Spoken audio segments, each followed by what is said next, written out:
You average 10 to 11 seconds, but somehow sub 10 feels impossible. And trust me, I've been there, and it took me a really long time to fix this. You already know, it's your boy Cuber Gains, and today in this video, I'm gonna be giving you the tips you need in order to achieve sub 10. So go ahead and grab your cube, and let's get right into it. Tip number 1 is fixing your turning and efficiency. Now, so starting off with cross, we already know that cross should be done in 8 moves or less, and you're most likely already doing this, but it's not just about move count alone, it's also how well you're turning it. Now, here's the scramble to the scramble cube. This is where I'm gonna go ahead and give like a little cross example solve here. So right here, we already see this white orange, white blue, white red, and white green. So from here, I think the most intuitive thing to do here is just something like this, and then go ahead, do a D prime, R prime. And now everything is practically aligned, right? And to save you the move count, something that would be really common to do from here is just a back move.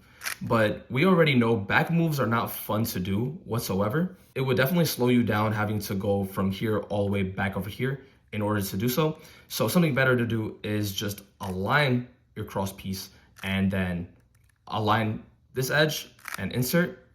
That alone will make it so that cross is much more finger trick friendly for you.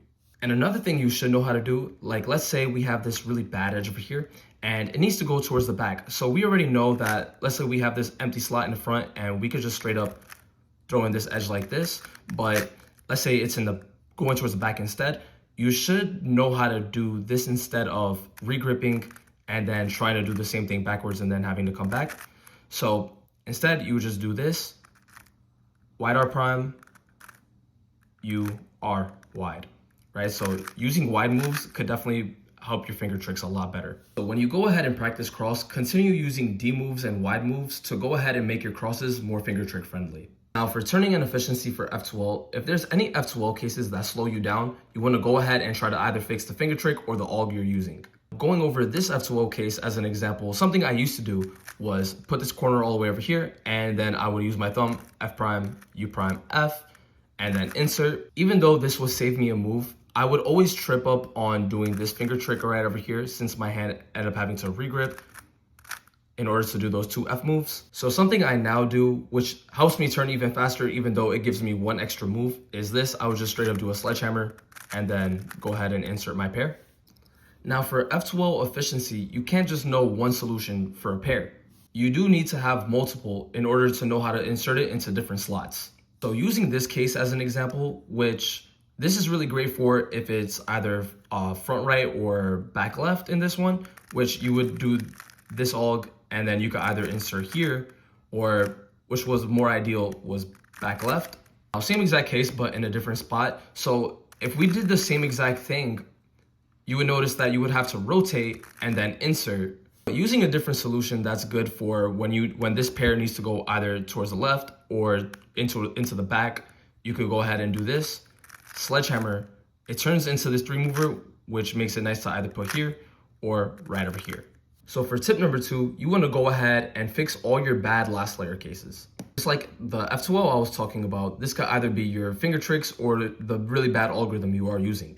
For this case, I used to go ahead and do something like this, RU, R prime, and then something like a YD. I forgot the algorithm, but just know it was really bad.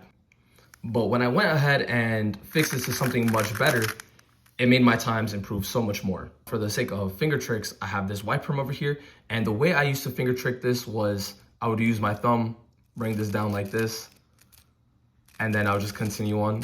But doing this F move like this was constantly failing me. But I had much better success starting off with a regrip. And then when I got over here, I would just do this pinch F prime, continue on, and then with the last F prime, use my thumb. That way, it never failed me ever again. Now for the final and most important tip, you have to self-diagnose your solves. Because one fix is not for everyone. At a level like sub 12, you are already a fast cuber. So finding those specific things that are slowing you down does get a bit harder. So go ahead and record your own solves and see where you personally tend to pause at the most. This can be a look ahead, transitioning, or a recognition issue. Once you spot these things and cater your training to fixing those specific issues of yours, you will notice your times dropping. That is all for this video. I did recently make a playlist called Tips and Tricks, so go ahead and check that out. Go ahead and comment down below what other tips and tricks you would like to see in order to help you go ahead and improve. Other than that, I really hope this video helped you out a lot. And if it did, go ahead and hit that like and subscribe button to continue making Cuber gains. Peace out.